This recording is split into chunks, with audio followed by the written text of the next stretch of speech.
yun talaga ni with the help of Sumerian Foundation. Of course, DepEd pa rin naman yung mauuna. Hindi pa naman devolved function ng education sa LGU. It's still Department of Education. Pero may mga tinututukan kami gaya ng reading camp. And makikita mo talaga after ng reading camp, tumataas yung scores ng mga bata. Kumbaga, walang pasigyan yung may iwan. Walang bata pasigyan. May iwan. Yung mga school supplies, ganyan, maganda rin naman. Pero ano na yun? Ano naman? Mas may mga bagay, para sa akin, mas importante pa yung reading camp ko. Yun, Lisa, of course, yung big ticket na project yung sa bagong City Hall.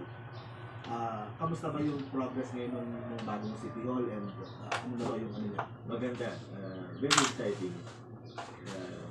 Tsaka yung pinakamaganda dito, yung 9 billion na yan, basically, from savings yan. Ibig sabihin, savings from corruption, sabihin na natin ang diretso. Kung magkano yung reachback nun, yun. Walang programa na napapyasan o nabawasan ng pondo para ipagawa yung CDO. Kasi kung nyari, magpapagawa kami ng malaking building, pero kailangan mong magbawas sa healthcare services, social services, parang ibang usapan yun. Pero ito, wala. Lahat ng sectors, lahat ng fields, lahat ng offices, tumaas ang pondo, pero nakapag-alap kami ng 9 billion for a new city hall that will be good for 100 years. Sa ganda ng design, tapos maganda yung design. Tapos diba parang ang plano yata is yung pa rin ba yung plano buong complex hanggang palengke? City Hall muna ngayon, pero yung buong eventually, pero hindi ko na yun maabutan. Hindi na ako mayor na. Pero yun ang pinaka-plano talaga. Yun talaga. Yung ginagawa ngayon, nasa 2-point-something hectares. So medyo malaki na rin. The entire complex is more than 8 hectares. Hanggang dulo yun.